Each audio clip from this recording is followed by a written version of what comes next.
알고화 4월 7일 알고뉴스 시작하겠습니다. 촬영 시각은 6일 오후 9시입니다. 네, 관세폭탄 여파 어디까지 이어질까요? SEC 의장의 큰 그림 알아보겠습니다. 나스닥은 나락입니다. 사실 양 이틀 연속 하락했는데요. 월요일 무섭습니다. 개장하면 얼마나 떨어질지. 그런데 비트는 의외로 튼튼합니다. 사실 관세 발표 이후에 급락하는 모습을 보여줬는데요. 8만 1000달러 선에서 하방을 지지하더니 이어서 상승했습니다. 8만 4000 선을 웃돌기도 했지만 어쨌든 간에 8만 3000 부근에서 왔다 갔다 횡보하는 모양새입니다. 의외로 상대적으로 튼튼하다라고 볼 수 있습니다. 전반적으로 위험자산에 돈이 빠지는 느낌이긴 합니다. 기술주 중심으로 돈이 빠졌고요. 비트코인 ETF에서도 자금 유출이 이어지고 있습니다. 2일날 이어졌던 2억 1800만 달러 넘는 자금 유입은요. 이후 3일과 4일에는 이틀 연속 유출로 마감됐습니다. 자, 그렇다면 앞으로 봐야 할 건 뭐가 될까요? 두 가지입니다. 첫 번째 관세 폭탄 관련돼서요. 진짜 터트릴까라는 겁니다. 트럼프 대통령의 소셜 계정 트루스 소셜을 보면은요. 관세 우리 할 거야 라면서 관세에 대한 의지를 불태우고 있습니다. 하지만 이제 중국이 보복 관세에 대응에 나섰잖아요. 희토류 수출 금지 및 34% 동일한 숫자의 관세를 미국 수입품에 부과하겠다라고 했습니다.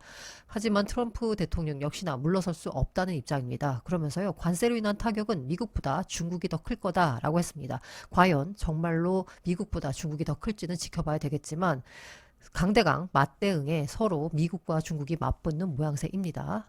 그렇다면 강대강 전쟁에서 웃는 쪽은 어느 쪽일까요? 일단 관세 전쟁에 틱톡 협상이 불발됐습니다. 중국 정부가 미국 기업으로의 틱톡 매각에 대해서 사실상 반대하고 나서면서 관세 전쟁이 틱톡 인수전으로 번지는 모양새입니다. 아울러서요. 이렇게 미국이 다른 나라를 대상으로 모두 관세 전쟁을 선포하다 보니까 시진핑이 웃는 모양새가 나왔습니다. 사실 트럼프의 무역 전쟁은 중국의 전략적 선불이다라는 월스트리트 보도처럼 오히려 트럼프가 각국을 대상으로 무역 전쟁을 선포하면서 중국이 다른 나라와 동맹을 맺으면서 서로 접근하고 있다라는 모양새입니다.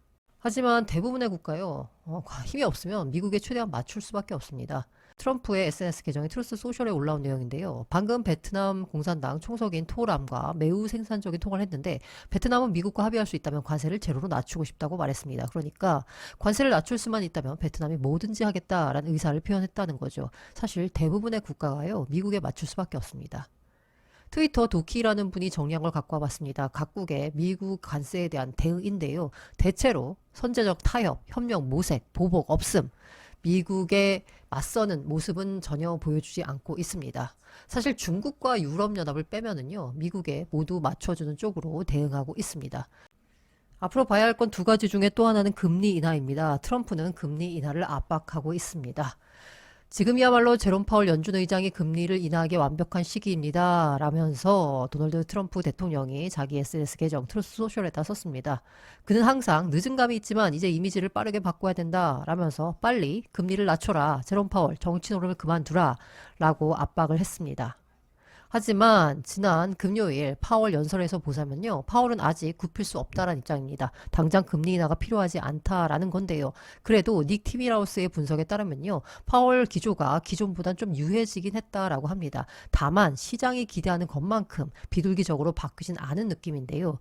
그래도 시장은 약간의 변화에 주목하는 모양새입니다. 시장에서는요. 금리 인하 가능성이 커졌습니다. 사실 금요일 연설 이전만 해도요. 금리를 그대로 동결할 것이다 라는 전망이 80%를 웃돌았습니다. 그런데 이후에 관세 전쟁 터지고 금요일 연설이 끝난 이후에는요. 금리를 낮출 수 있다라는 전망이 33%까지 올라왔습니다. 그래서 시장에선 아마 금리 인하 가능성이 커졌기 때문에요.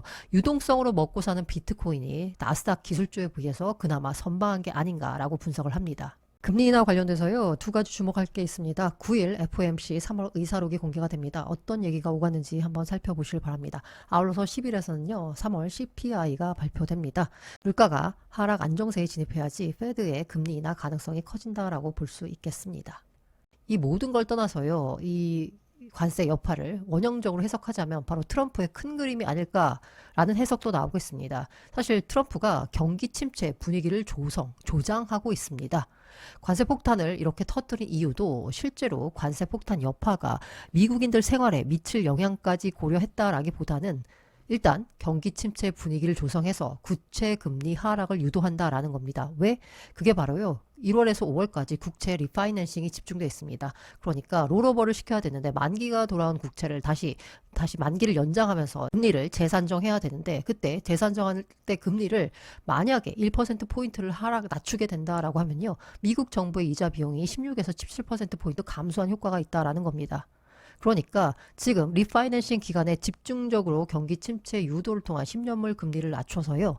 미국의 부채 이자 비용을 줄이겠다라는 큰 그림을 트럼프가 그리고 있다라는 해석도 있습니다. 그러니까 이 모든 게 계획된 것이기 때문에 지금이야 당장의 시장 충격이 있겠지만 시간이 지나면 아마 시장이 정상화될 거다라는 해석입니다. 어쨌든 시장은 안개 속입니다. 호재보다는 악재가 당연한 시장 분위기이고요. 이 와중에 정신승리 콘텐츠 준비했습니다. SEC 신임 의장이 큰 그림 그리고 있습니다. 지속가능 알고라니에서 멤버십 슈퍼챗 PPL 웰컴입니다. SEC 의장이 그리는 큰 그림을 알아보겠습니다. 폴 애킨스 SEC 위원장이요. 상원 은행 청문위원회가 열렸습니다. 통과가 됐고요. 상원을 통과하게 되면 이르면 5월 초에 직무를 시작하게 됩니다. 겐슬러 전임 위원장의 자녀 임기를 포함해서요. 2번 연임을 감안해서 2031년까지 임기가 예정돼 있습니다. 애킨스 위원장은요, 아들 부시 시절 SEC 위원을 역임했습니다. 금융위기 직전인 2008년까지 SEC 위원을 지냈고요. 업계 친화적이고 SEC발 규제 완화에 따른 코인 시장 부흥이 기대되는 대목이기도 합니다. 관련해서요, 경기도 웨일림의 트윗을 X 게시글을 참고해서 다음의 내용을 준비해 봤습니다. 규제에 친화적인 성향을 나타냅니다. 제미나이의 분석입니다. 2009년에 금융 컨설팅 회사인 파톰의 글로벌 파트너스를 설립했습니다. 이 회사를 설립한 건요. SEC 위원으로 지냈던 경력을 밑천 삼아 만든 거라고 볼 수 있습니다. 일종의 전관예우 느낌인 거죠.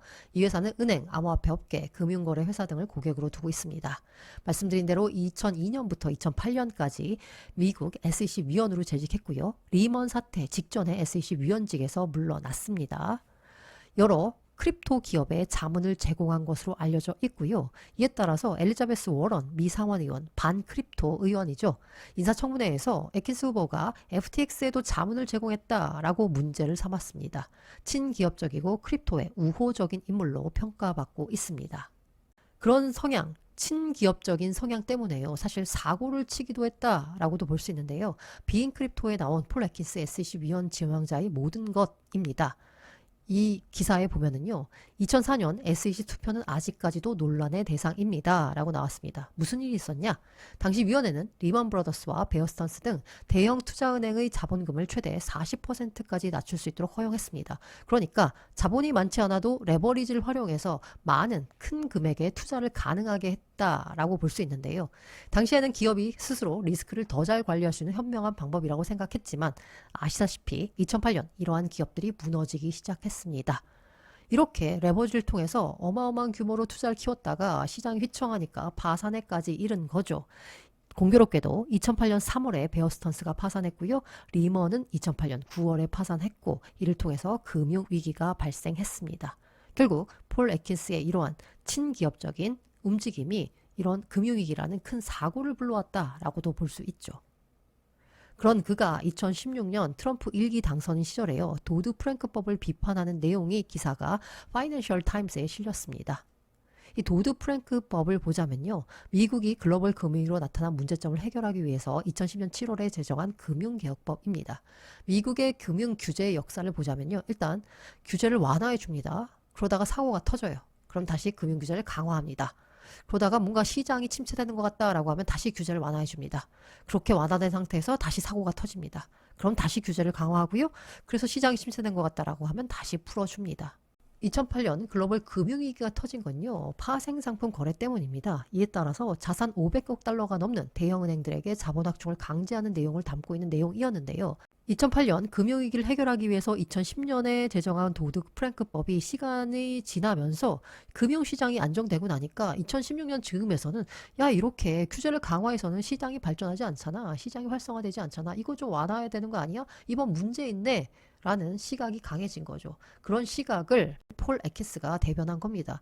이는 앞서 말씀드렸던 2004년 SEC 투표와 여전히 맥을 같이 합니다. 그러니까 폴 애킨스 자체는요, 금융위기가 발생한 건 어쩔 수 없는 사고였고 기본적으로 규제를 완화해야 된다, 친기업적으로 규제를 설계해야 된다라는 기본 입장인 거죠.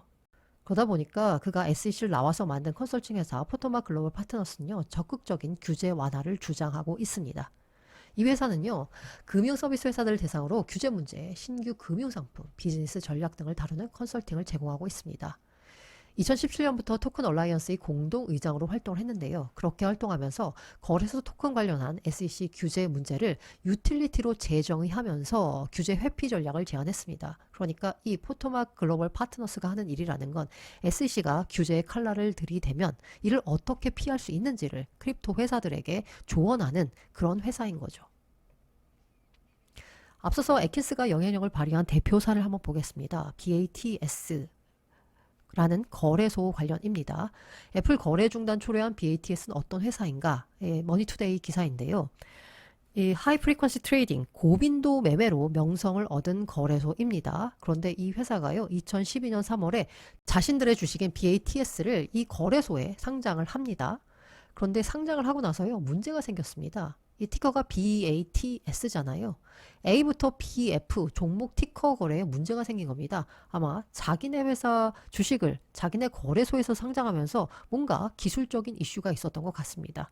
이에 따라서 애플, 요 사이에 있는 티커죠. 이 애플이 급락하는 사태가 발생을 해서요, 급기야는 거래를 중단했고 BATS는 IPO를 취소하기까지 이릅니다. 이렇게 되니까 SEC가 BATS 문제에 대해서 조사하겠다라고 밝혔습니다. 사실 그에 앞서서요, SEC는 이 하이 프리퀀시 트레이딩을 하는 이 회사들 뭔가 부당한 이득을 누리고 있는 것 같다라면서 문제를 삼고 조사를 한 건데, 이 와중에 때마침 BATS에서 문제가 생기니까 BATS에 대한 대대적인 조사에 나선 거죠. SEC는 2010년 5월에 고빈도 거래로 추정되는 문제로 주가가 단시간에 폭락한 뒤 급반등하는 플래시 크래시를 겪으면서 고빈도 매매에 대해서 뭔가 문제의 시선을 갖고 있었습니다. 그런데 이 와중에 BATS에서 사고가 발생하니까 이를 대대적으로 조사하겠다라고 밝힌 거죠.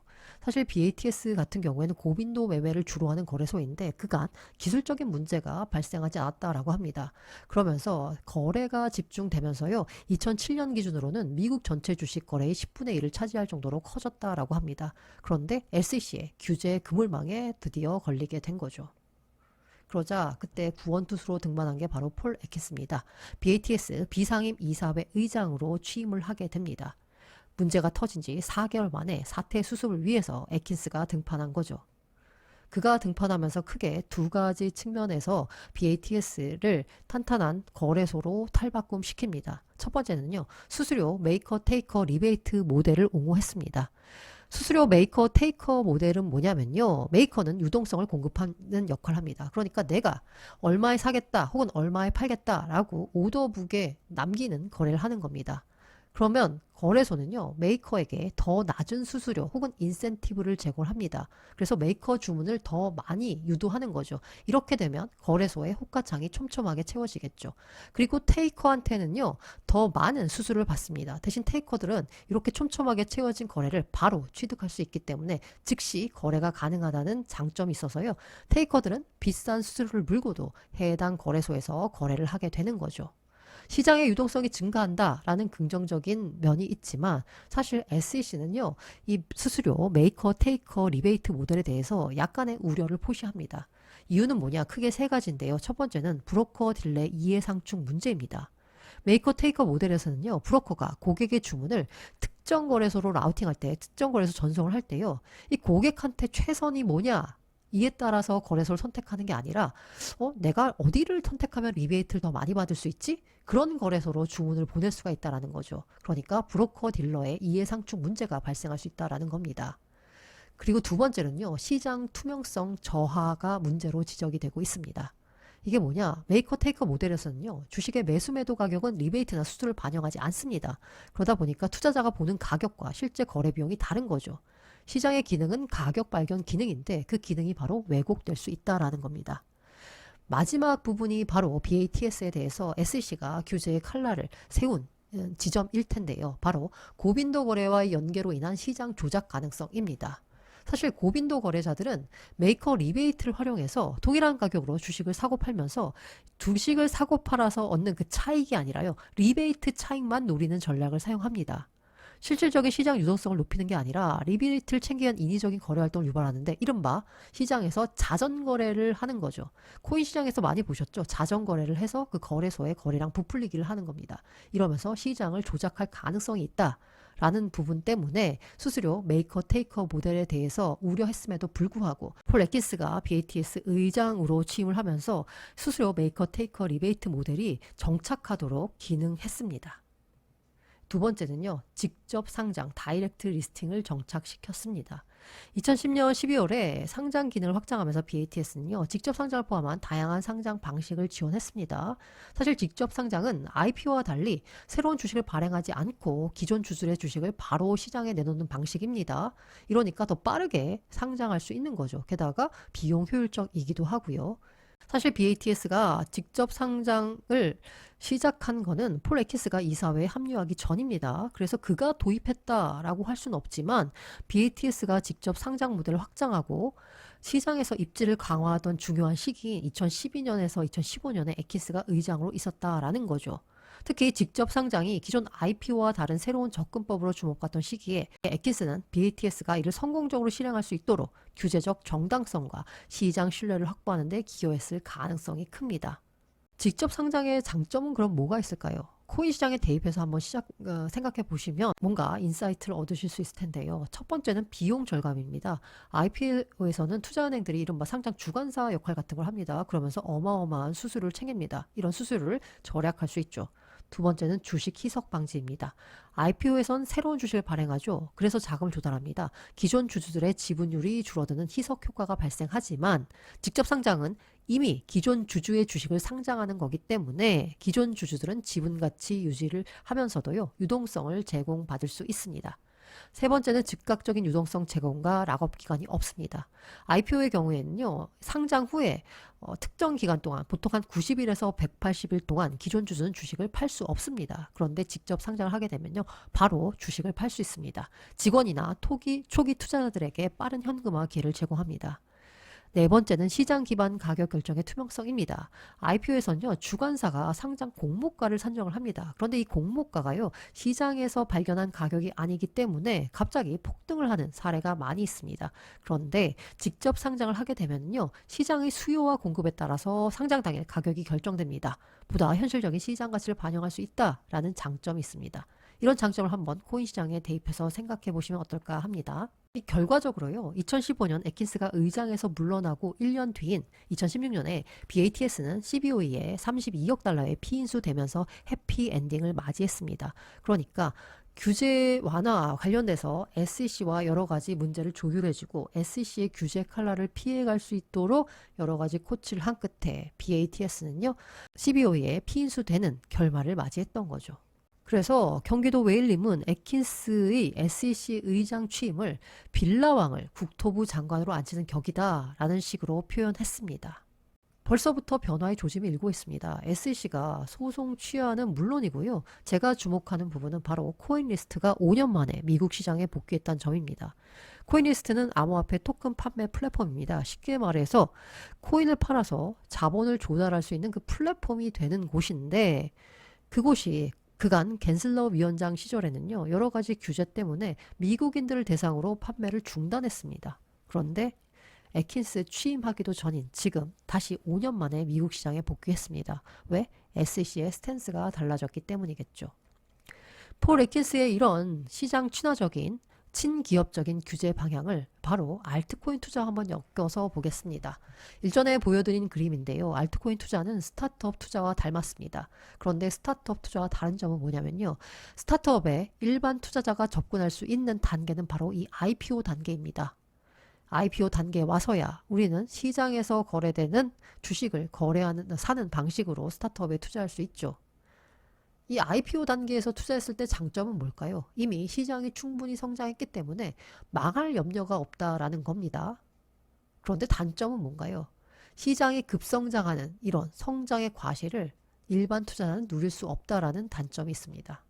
하지만 알트코인 투자는요, 사실 VC들이 시드머니 투자하는 단계에서 내가 코인을 사서, 알트코인을 사서 투자하는 것과 같습니다.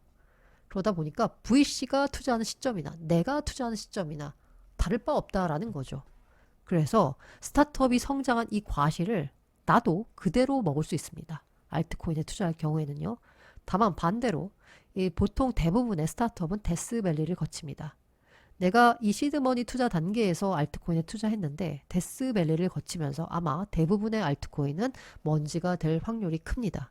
그런 리스크를 안고도 대규모 100배, 1000배 되는 상승을 먹고자 사실 알트코인에 투자하는 거잖아요.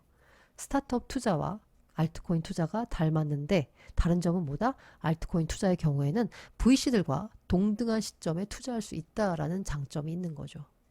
이걸 에킨스의 시장 친화적인 규제 방향과 엮어서 생각해보면 어떤 인사이트를 얻을 수 있을까요?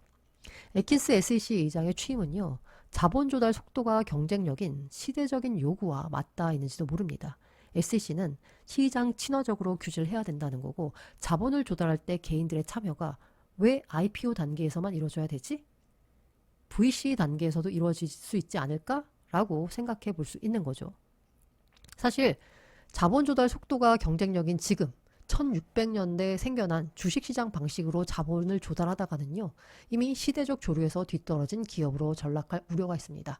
성장을 위해서 자본을 조달해야 되는데 IPO를까지 기다리다가 이미 그 기업은 망할 수 있다라는 거죠. 특히 국가적 자본의 후원을 받는 예를 들어서 중국 기업들과의 경쟁에서 미국 기업이 기존의 전통적인 자본 조달을 가지고는 살아남기가 힘든 상황이다라는 겁니다. 그렇다라고 하면 사실 속전속결 투자와 집행이 가능한 코인이 최적입니다. 말씀드린 대로 알트코인 방식으로 투자를 하게 되면은요, 이 시드머니, VC의 시드머니 투자 단계에서 이미 개인들도 투자가 가능하게 됩니다. VC의 선택을 받지 못한 스타트업 프로젝트도 일반인들을 통한 자금 조달을 통해서 성장의 발판을 마련할 수 있다라는 거죠. 속전속결 투자와 집행이 가능한 게 바로 코인이죠. 물론 그 과정에서 개인 투자자의 손실은 불가항력입니다. 내가 시드머니 투자 단계에서 투자했는데 데스밸리 거치면서 망할 확률이 큰 겁니다. 하지만 판매 과정에만 문제가 없다면 판매 결과에 대해선 투자자 책임이다. 라는 게 바로 에킨스의 입장입니다. 그것이 진정한 투자자 보호라는 관점인 거고요. 앞서서 갠슬러 위원장의 경우에는 개인 투자자가 손실을 볼 것이 뻔한데 그걸 막아야 되지 않겠느냐 라고 하면서 스타트업이 이 단계에서, 이 시드머니 단계에서 일반인들로부터 자금을 조달하기 이전에 일반인들로부터 자금을 조달하고 싶으면 이 IPO 단계에서 자금을 투자받아라 라는 입장을 취했던 거죠. 아예 개인 투자자의 손실 가능성을 원천 봉쇄하는 게 투자자 보호라는 게 바로 갠슬러 위원장의 입장이었고요. 에킨스의 입장은 과정에만 문제가 없으면 결과에 대해서는 투자자 책임 아니냐라는 입장인 거고요. 그렇게 따지면 사실 에킨스 시대의 알트코인 프로젝트는 여기저기서 그야말로 우후죽순 생겨날 가능성이 큽니다. 그래서 아마 알트 시즌이 온다라고 하면 SEC발 버블이 아닐까라는 생각이 들 정도인데요. 경기도 웨일님의 포스팅은 이렇습니다. 장담컨대 이분은 올해 좋은 쪽으로 사고를 거하게 칩니다. 라고 표현을 했습니다. 자, 에킨스의 SEC 의장 취임이 과연 SEC발 알트코인 버블을 불러올 수 있을까요? 모든 투자 판단과 그에 따른 투자 결과는 투자자 본인의 책임입니다.